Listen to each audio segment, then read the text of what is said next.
जय माता दी दोस्तों। शारदीय नवरात्र की बहुत सारी शुभकामनाएं।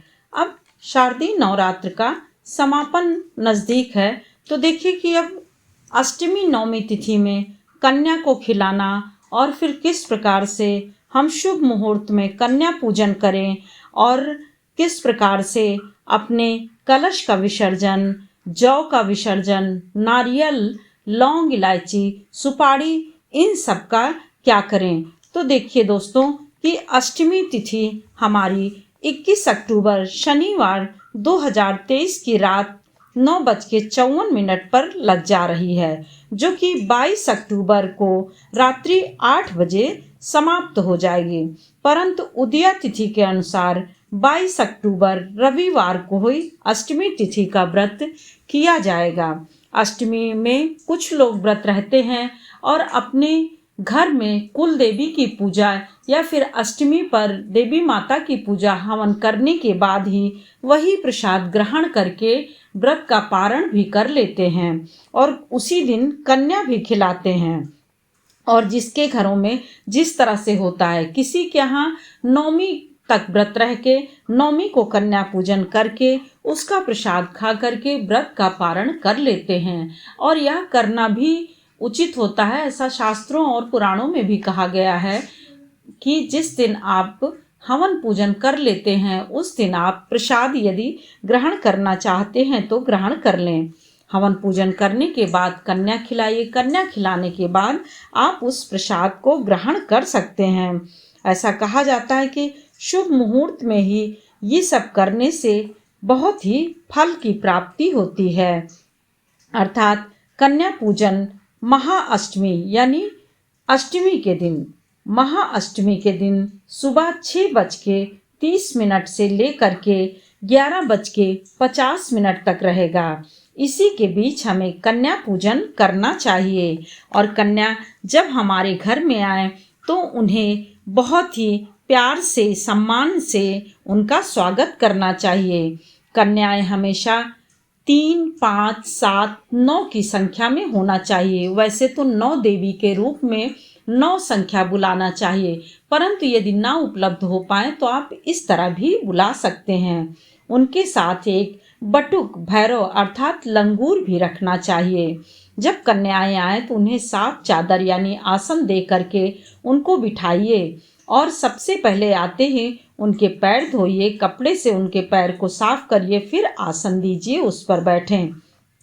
सभी कन्या के हाथ में कलावा बांधिए, तिलक लगाइए माथे पर और हो सके तो हल्का सा तेल, चमेली का सुगंधित जो तेल होता है वह बालों में ऐसे ऊपर से लगा दीजिए और जब तिलक लगाइए तो उसमें चावल का दाना जरूर चिपका दीजिए। फिर उन्हें पूड़ी, हलवा, चना, इन सबको यानी जो माता जी को प्रसाद चढ़ा रहता है वही सबसे पहले खाने के लिए दिया जाता है।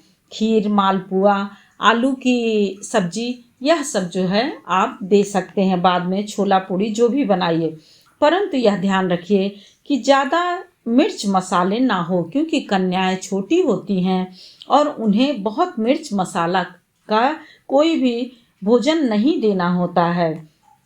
कन्याओं को दक्षिणा के रूप में आप विषम संख्या जिसको कहते हैं, मतलब 11, 21 इस तरह से उन्हें दीजिए। 10 ऐसे नहीं दिया जाता, 5 दे दीजिए। इस तरह से आपको दक्षिणा देना होता है। और कुछ उपहार में देखिए कि उनके उपयोग की कोई वस्तु दे सकते हैं या फिर जो है आप जैसे चूड़ी हो गई, पेंसिल हो गया, बिंदी हो गई, कुछ भी आप उन्हें दे सकते हैं। और देने के बाद उपहार आप एक कटोरी में अक्षत लीजिए, उसको भिगोए रखिए अक्षत यानी। फिर जब वो जाने लगे तो उनके हाथ में दीजिए, वो आपके सिर पर डाल दें और उनका आशीर्वाद, आशीष जरूर लीजिए। अब देखिए नौमी तिथि जो है रात्रि आप देखिए कि लग जा रही है 8 बजे से 22 तारीख को, और 23 अक्टूबर को 5:40 तक नौमी तिथि रहेगी। अब जैसे अष्टमी में हमने शुभ मुहूर्त का ध्यान दिया है कन्या पूजन पे, उसी तरह से नौमी तिथि को भी हमें कन्या पूजन के समय शुभ मुहूर्त का विशेष ध्यान देना होगा। कन्या पूजन का शुभ मुहूर्त है 5:45 आपका यानी 5:45 तक तो 23 को रहेगा देखिए। तो आप ये कोशिश करिए कि 6:30 से लेकर के 7:25 तक, और 7:25 के बाद से देखिए राहु काल लग जा रहा है। तो राहु काल में कन्या पूजन बिल्कुल भी नहीं करना चाहिए। यानी कोई भी चीज़ राहु काल में यदि आप करते हैं तो उसका खराब असर पड़ता है। शुभ चीज़ें राहु काल में नहीं की जाती हैं। आप यदि फिर खिलाना चाहते हैं 9 से आप यानी 11:45 के अंदर, 12 बजे के बाद खिलाना कहते हैं कि अच्छा नहीं होता है। अच्छा तो पूरे दिन भर आप करिए सब कुछ, लेकिन ये कि एक शुभ मुहूर्त में करने से जो चीज़ें, जो परिणाम प्राप्त होता है वह बहुत ही फलदायी होता है और पूरा पूरा लाभ प्राप्त होता है यदि आप शुभ मुहूर्त में कोई कार्य करते हैं। इस प्रकार से देखिए कि चाहे अष्टमी हो चाहे नवमी हो, यदि जो 9 दिन का व्रत रहते हैं उनका तो 9 दिन का पूरा नवरात्रि का व्रत रहेगा, वह दशमी को जा कर के पारण करेंगे। यानी आपका दशमी के दिन, दशहरे के दिन, सूर्योदय के बाद, वो भी दशहरा के दिन वह पारण करेंगे। और पारण का शुभ मुहूर्त होना चाहिए। पारण का शुभ मुहूर्त उस दिन 6:32 से लेकर के 2:45 तक है। उसमें देखिए कि आप जो है पूजन, अब विसर्जन सारी चीज़ें हैं, तो आप सूर्योदय के बाद तो आप जो है पारण कर लेंगे, परंतु कलश विसर्जन, नारियल विसर्जन, दुर्गा माता की मूर्ति और उसमें जो सारी सामग्री रखी रहती है उसका विसर्जन जो है आप 2:45 के अंदर तक कर सकते हैं।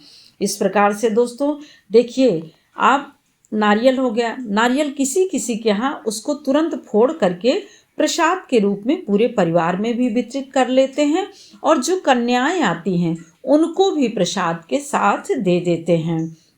ज्वारे जो हैं उनको बच्चों की अलमारी में, पढ़ने की अलमारी में, अपने भंडार गृह में जैसे अनाज जिसमें रखते हैं उन सब में डाल दीजिए एक एक पत्तियाँ, और 2-4 पत्ती आप सेवन भी कर सकते हैं, खा भी सकते हैं, क्योंकि ज्वार बहुत ही जो है उसमें पौष्टिक चीज़ें पाई जाती हैं।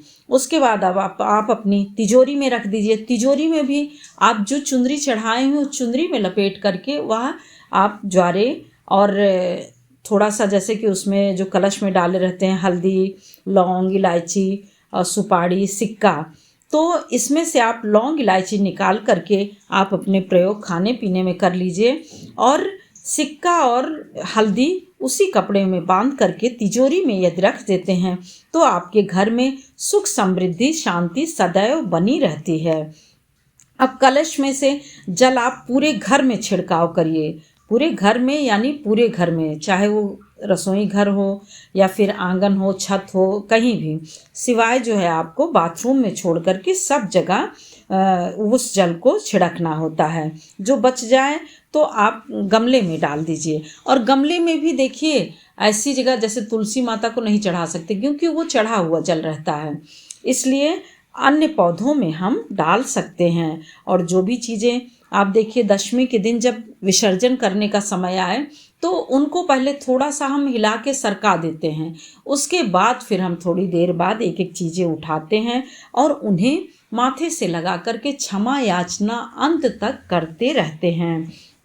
कन्याएं भी जाती हैं तो भी क्षमा याचना करते रहते हैं। इस प्रकार से दोस्तों यह जो है महागौरी की पूजा से लेकर के महानवमी, फिर उसके बाद आप देखिए कि दशहरा के दिन तक आपका अष्टमी, नवमी, दशमी 3 दिन तक आपका, अब इसी में जो नहीं भी व्रत रहते हैं तो चाहे तो वो अष्टमी के दिन दीपक भी जला सकते हैं पूरी रात्रि भर, और नवमी के दिन भी दोनों दिन आप दीपक जलाइए रात्रि भर, कन्या पूजन करिए, इन सबको दान दक्षिणा करिए, इन सबको आप कर सकते हैं।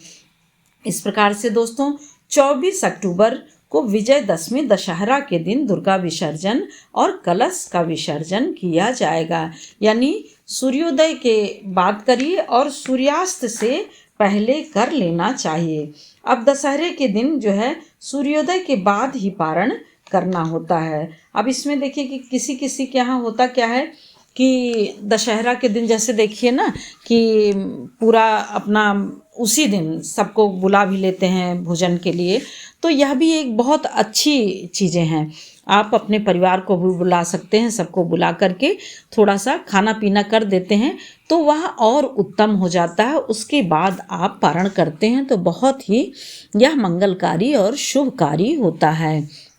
अब देखिए कि हमारा यह पूजन जो है शारदीय नवरात्र का इन सब चीज़ों का ध्यान दे करके ही करना चाहिए। इन सब चीज़ों को यदि हम ध्यान देते हैं तो बहुत सारी चीज़ें बहुत ही आसानी से और पूर्ण रूप में प्राप्त हो जाती है। और इन सब चीज़ों को करने में सभी में प्रेम और विश्वास बनाए रखने की ज़रूरत होती है। जय माता दी दोस्तों, फिर मिलते हैं एक और नई जानकारी के साथ। तब तक के लिए लाइक करिए, सब्सक्राइब करिए और बेल बटन ज़रूर प्रेस करिए जिससे कि नोटिफिकेशन सबसे पहले आपके पास पहुँचे। और यदि यह जरा भी सहायक हो तो शेयर करना बिल्कुल भी ना भूलें।